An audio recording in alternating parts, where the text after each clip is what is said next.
Hello, welcome to Creative Catchup, a podcast where myself, Natasha Newton, artist and illustrator, and me, Mel Chadwick, illustrator and designer, will be chatting about running a creative business. Each episode we'll be diving into a different topic that has come up in our own creative practice. We'll be sharing our experiences, both the ups and downs, struggles and successes, and hopefully give some advice that you'll also find useful.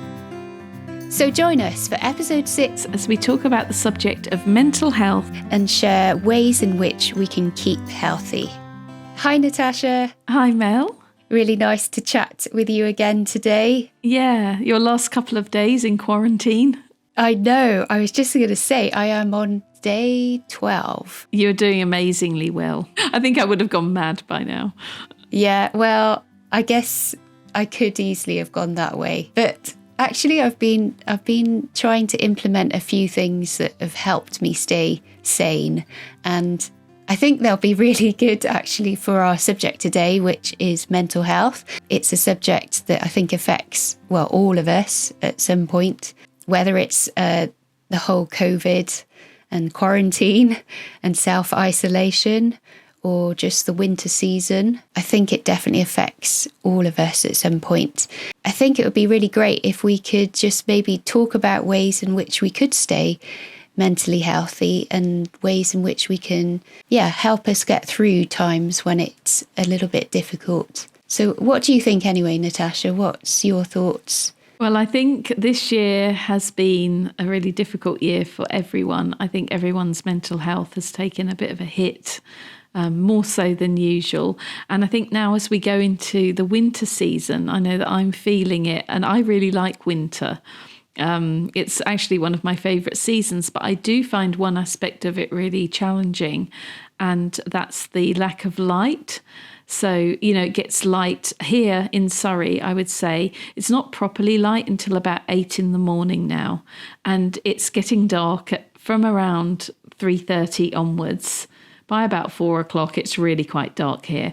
And so there aren't many hours of daylight. It can make the days feel really short and like you're almost living in darkness for so much of the time. I know that really seems to have an effect on my mood. Does it have the same effect on you? I think so. I mean, this morning was a case in point because it was so dark, and I normally wake quite early, but for some reason I woke quite late, past 8:30, and that's really unusual for me. Yeah. But it was because it was so dark outside, and then I was quite shocked by the time.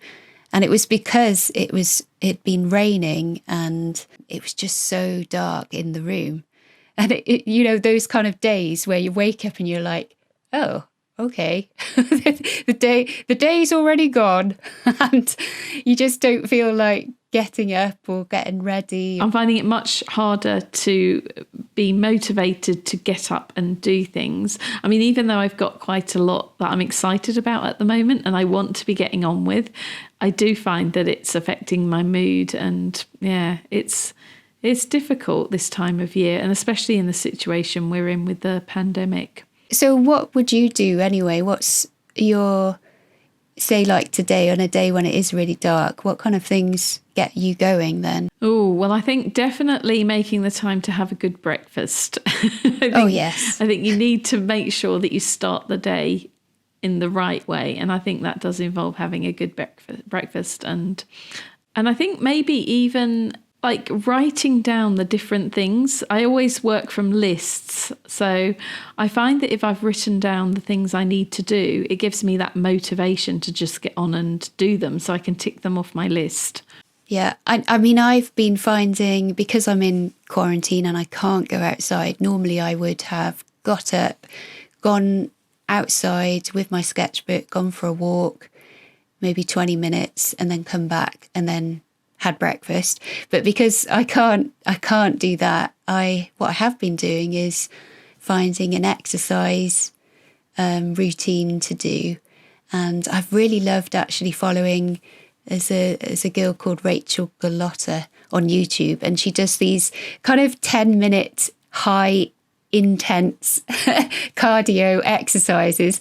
Admittedly, they may not be for everyone, but if there's someone like myself who likes, walking and kind of raising your heartbeat, and you can't do that normal, if you're just, doing really calm exercises, it isn't going to work. So in the morning, I think it's good for me just to raise my heartbeat, and these 10-minute high impact sessions have been really great for me because they've kind of kick-started me. They've kind of like got me moving, and they've got my heart going, and I'm like, Tony can hear me in the other room panting away. I was going to ask about that, whether he could hear you doing it. He's like, what are you doing? And I'm like, I'm just doing my exercises. And he said, yeah, well, it sounds like you're having some fun, and I'm like, yeah, I am. Oh, that's really good. That's a good way to start the day, to do that at the beginning of the day. And then I jump in the shower, have a quick cold shower, and that is again. Oh, do you? Yeah, you're brave. That's another thing that could get you going, because again, it's almost shocking your body. So you're like, out of that kind of mood that you might be in, or if you're like half asleep, it kind of really wakes you up. It's like the same as if you were going to go for a sea swim. I know a lot of people around here go for sea swims even in the winter because it wakes them up. It makes them feel alive. I don't know what it is. It's kind of like a reset button that kind of helps you then set yourself up for the day. So you've kind of found that having a bit of a routine, even though you've been in quarantine, has been helpful. So yeah, having the exercise in the morning, then having breakfast, and then, your eating routines, even stopping for lunch, making sure you have lunch, and then a dinner in the evening. I mean, they're like kind of built in, but sometimes we can easily forget those times, because I know, if you're especially working on something, you can carry on and it's 3:00 by the time you suddenly realise, I haven't eaten anything. Yeah, totally. Yeah. And then you don't realise, but that does affect you. If you haven't got that energy, it will affect you, especially the next day. You might actually feel a lot worse. So yeah, even having a good eating routine is good. Yeah, I think this is maybe key to feeling a bit better, because if you have a good routine throughout the day, and you also have a good bedtime routine, and then you end up sleeping better, and you're automatically the next morning when you wake up, you're feeling better from the start. And also, I guess, watching what you eat as well. Like, what kind of things are you eating? Like if you're eating, not that I'm trying to make anyone feel guilty for the type of foods they eat, but it does make a difference. If you're eating a lot of sugary food, or you're eating a lot of snacks, which might perk you up for a little bit of time, but you find that you end up crashing later because you're just like, you haven't got the right amount of energy. Yeah, I just find that I've eat a lot of fruit. For breakfast, I have oats, like cold oats, because I find that gives me enough energy through to lunchtime. But yeah, I love breakfast. Breakfast is my favourite meal, I think. I noticed that you'd written that on one of your quarantine sketches, haven't you? You've been doing a daily sketch. And I could see that you'd said breakfast is my favourite meal of the day. Yeah, it's really nice. It kind of sets you up and you're like, oh yes, I'm ready now. Yeah, I couldn't be somebody who skips breakfast. I have to have breakfast every morning. Yeah. Yeah, give you the energy you need to get up and at it. Yeah, I think your lists are a really good way to keep yourself on track, because it just helps you just to focus on one thing at a time, and then you can gradually make your way through it, tick it off and move on to the next thing. I think this is the thing. I think if you've got too many things, I find that personally, if I have a lot of projects on the go at once, lots of different things that I need to do in any given week, if they're just swimming around in my head, I can feel very easily completely overwhelmed by it. And then that kind of paralyses me. And I find it difficult to know which one to do first. Yeah. But if I have a list, the act of getting it out of your head and onto the paper, I find is really important. And I keep lists that are both handwritten in notebooks, and I also keep different lists in the notes section on my iPhone. And I have different little notes for different things. And so, yeah, between the two of them, I kind of feel like I've got it out of my head and written down somewhere. Therefore, I'm not going to forget it, because that's always a bit of a worry as well. You know that it's there and you're going to see it. And yeah, I set up the reminders on my phone as well for really important things. So I'll get that to go off at a certain time to remind me of something that I need to do that day. But yeah, I think that mentally that's a really good practice, because it actually, I find it stops me from feeling so overwhelmed and so worried about things, because I've got something tangible to look at and just act upon. And also, I guess it's stopping you thinking about trying to remember those things. Yeah. You know, like, because sometimes you're like kind of thinking, well, what was it I had to do today? What have I got to do? And you kind of almost like go round and round, keep saying that, and then you don't manage to do it, because you're using up that energy to think, what is it that I've got to do?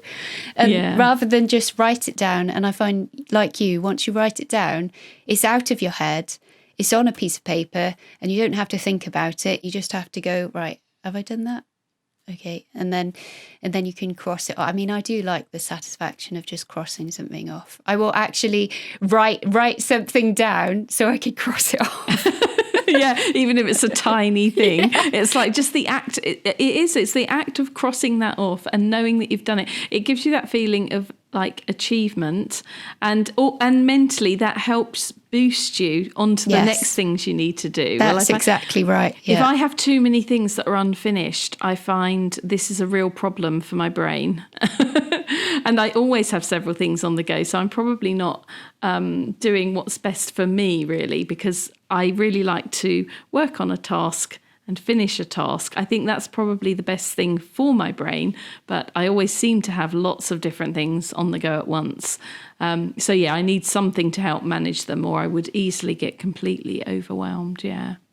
So it's like making small intentional steps, really. And if you have got a big project that you need to work on, I find that even breaking that down into smaller bits then will just help me get through it. So like I'm working on quite a big project at the moment, and when I try and think about all of it, I'm like, that's quite overwhelming. Like I'm not quite sure where to start with it. But what I'm doing is I'm breaking it down into smaller bits, and then each day I'm thinking, well, if I can get that bit, and that bit done, then that'll be good. And then I'll just kind of work on it over the next couple of weeks, and I will finally get there. But yeah, if you try and do too much, you probably won't achieve that, and then you'll feel deflated, and that won't help you. So I would say just break things down into smaller chunks and do those bits, and then you'll feel a lot more accomplished once you've done those tiny bits and you kind of moved yourself towards the goal. Definitely, totally agree with that, yeah. I think another thing that is quite helpful is or just helps you get out of your slump is maybe offering to help someone else or to listen to someone else. It kind of, first of all, stops you from thinking about your own problems. And when you listen to someone else, you actually realise, oh, actually, maybe it's not as bad, you know, or, you know, it just helps you get outside of your own brain. Yeah, I definitely agree with you there. I find that does help me to stop focusing on my own problems and try to help solve someone else's is a really, really useful thing. Yeah. Not that you want anyone else to have problems, but yeah. Yeah. And you always find that, you know, also when you're helping someone else, just the attention is not on you anymore, it's on them. Yeah, it gets you out of your own head, doesn't it? And focusing on someone else and something else. I found that to be really useful in the past, yeah. Also find that when I then come back to, say, home or back to wherever I am, I then actually don't see my problem as difficult or as overwhelming. Yeah, it gives you some perspective, doesn't it? Yeah. Time away from it. So, yeah, I mean, another thing would be then if you share your problem with someone, the problem is generally halved, like sharing what you're going through with someone else or just talking about it with someone else. Yeah, I think that's really important because holding it all in your head just does so much damage. I know that in the past I've kind of not spoken about things and I've just bottled it all up, and it can make it seem like just this insurmountable problem. And by actually, being honest with people and just chatting through it, it relieves some of that. Even if they can't really solve your problem, just being open about it and getting it out there rather than having it in your head. I think talking is one of the most important things for good mental health. I think you need to be able to have people that you can just sit down and chat calmly to. Calm people who won't make it more of a drama. Yeah, I definitely agree with that. Yeah, you don't want people to go, or, oh no, or that's terrible, because actually it increases your stress level because you're like, oh yes, it is, isn't it? Exactly. If you confide in the wrong person, it can end up making you feel even worse. But I think we all know the friends that we have who are good friends, who are good listeners, and they're very calm and kind of rational. And I think, choose those people, not the ones who are going to go, who are kind of slightly drama queen tendencies, who are going to go, oh no, this is awful, because that does not make you feel better. Another thing that came into my mind was, accepting the things you cannot control and then changing the things you can. So oftentimes you're not going to be able to control or change a lot of things. So the best way to deal with it, got to let go of that control. Yeah, I have to say that in my life, I speak personally and also some of the people I know, the element of control that they need to have over everything, it causes them so much mental anguish. Yeah. And I think it's one of the most damaging things for your mental health. You can't control everything. You have to accept that you can't. And some things you just have to let it go, let it wash over you. And as you say, change the things you can. So you focus on that. It's like when people are very regretful about things they've done in the past.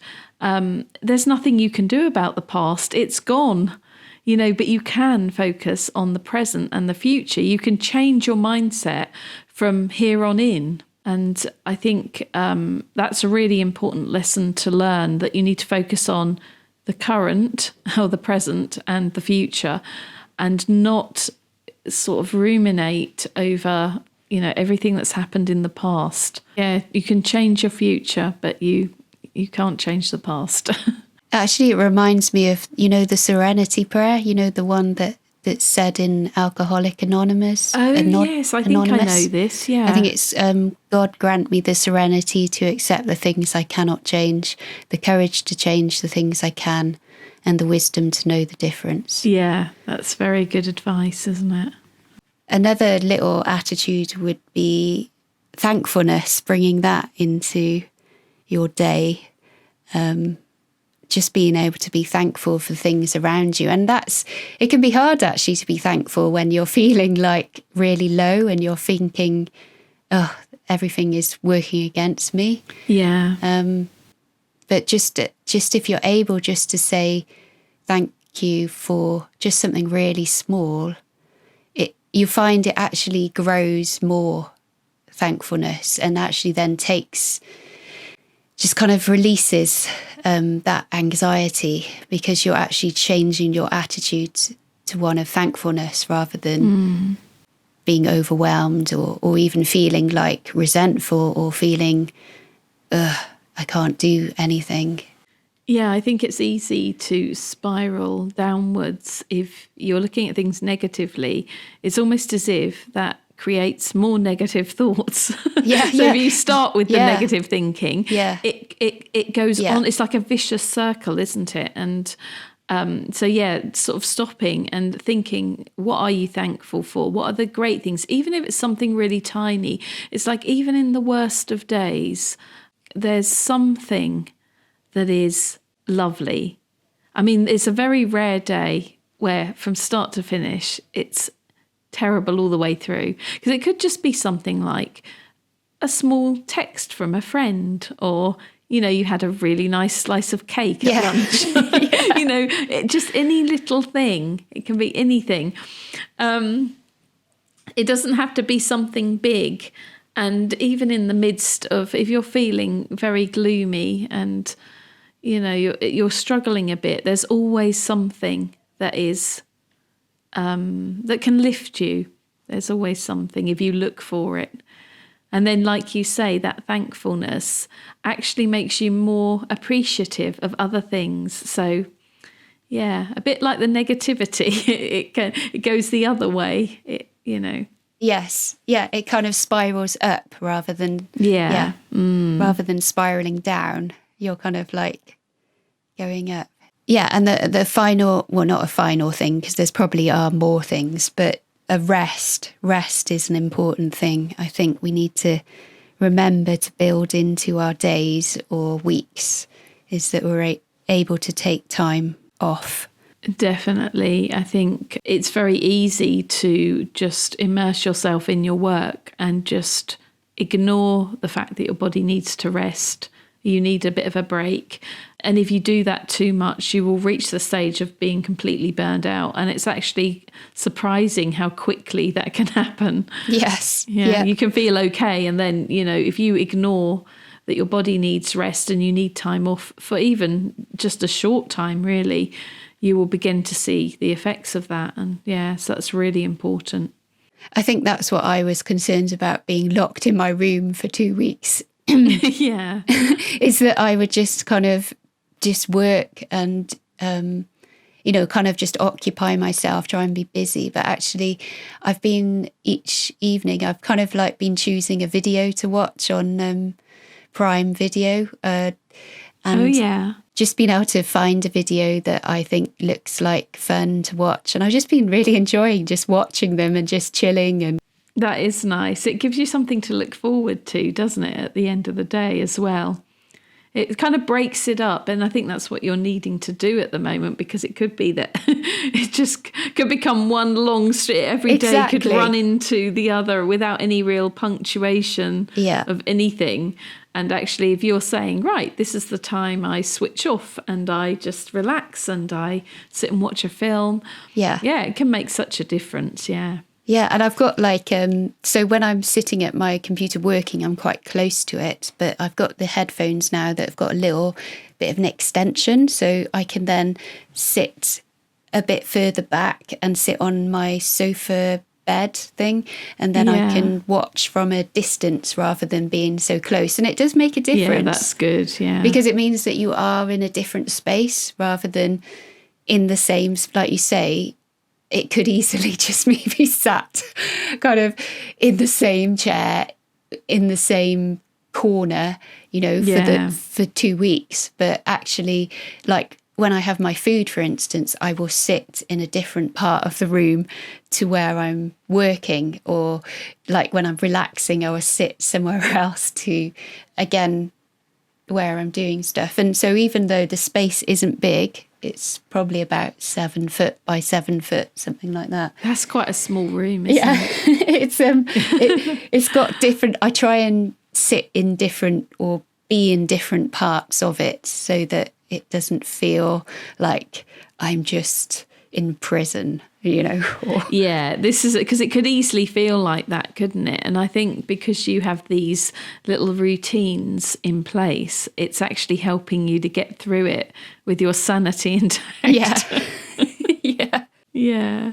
So that's really important. So the rest part is important. And also getting outside, I found that this is so important for me, even when the weather is not so great, because there's this temptation this time of the year to just, obviously when you're not in quarantine and stuck in a room, to just go, oh, like today, for example, I'm sitting here recording this and I'm facing the window and it's just so dark and grey and gloomy and it's raining. And actually, at some point today, I want to make sure I get out, even if it's just for 20 minutes, even if it's just like a walk around the garden. I need to do something because I've noticed on the days where I actually get out and have some exercise and some fresh air, I feel a million times better mentally.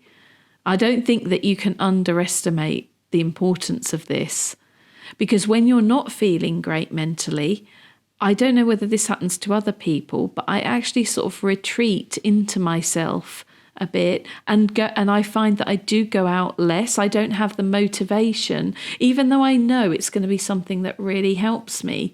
It's like, because I'm in a bad place mentally, I actually find that I don't get out. I find a reason why I can't go out. And I think that what I need to do is go, it doesn't matter how bad the weather is. You just put on a coat, you put on a hat, you take your umbrella, just get out there, because I know that it's going to help me. Yeah. It's like when, I remember friends sometimes would say, oh, do you want to come out tonight? And I always would think sometimes I would have the excuse of, oh no, I don't want to go out. I just want to sit on my own. Yeah.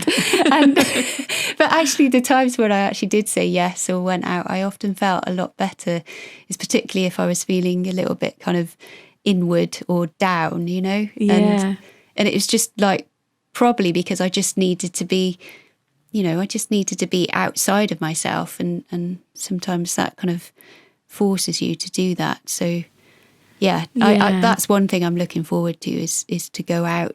And to actually have some contact with other people, because at the moment in the COVID situation, we're not really mixing with anyone else. And so, or our interactions are really limited. Yeah. And I'm really noticing that has had a big effect on my mental health. I think it's really, even as someone, I would consider myself an introvert. In that I'm quite happy having a lot of time on my own, and I actually need a lot of time on my own. I'm not somebody who can be around people all the time, so I actually have the ideal job in a way, because I'm just working away on my own and I'm very self-motivated and I love that. But I also do actually need contact with other people. So even just, for example, doing this podcast with you, or running my art club, or even interacting with people on my YouTube channel or on Instagram, all of these little interactions, even though they're not physical in-person interactions, they're actually helping to lift my spirits during some really difficult days. Yeah, that's really interesting, actually. I was just thinking about it because, my time in Madrid, I was actually meeting people in person, working with people in person. And I haven't done that for such a long time. There was a kind of a buzz about doing that, which maybe I had kind of missed but hadn't realised that. Yeah, because I was really quite buzzing afterwards, and I think nice. I think it was because I was actually meeting people and being in the same room as someone in the flesh, rather than always doing it through a screen. Yeah. I think doing it through a screen is helpful in some ways, and it certainly helps to make you feel less alone. Yeah. But it's obviously the best thing, I think, is getting out and, actually seeing people and doing things and creating things with people. And it's funny to think of us meeting up in that pub in Cornwall at the Hal Zephron, was it called? Yeah, the Hal Zephron, just over a year ago. It's hard to imagine that we could just do that then. Yeah. Isn't it funny? It's funny how quickly things change, and I really hope that one day soon we can get back to this, more normal way of life, because I do think a lot of people are finding this really difficult. Yeah, and it will be particularly difficult, I think, over Christmas, when people won't be able to see their families or friends as much, or in some places not at all. And I was going to say, I think it's really important that, even not just us talking about this today, because I know that people out there who are listening to this some of them will be feeling really isolated and lonely. And to just have someone chatting about this and saying, you're not alone because we feel the same. Yeah. You know, we all deal with this and it is really difficult. But another thing is that thing like this too shall pass.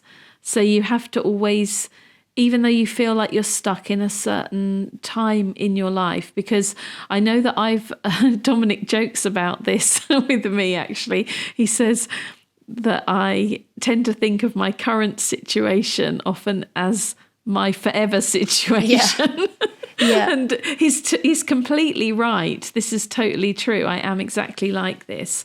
And my mum, if she's listening to this podcast, which I know she will, she's also a bit like this. So I've had to train my brain to kind of think, even if things are bad and I'm feeling really down, actually, this is not going to last forever. Yeah. You know, brighter days will come and I will be out of this situation and I will look back on it and think, oh, you know, it's like you look back and you think, oh, well, things did change. You know, I thought they never were going to, but they did. So I think it's important to bear in mind, isn't it?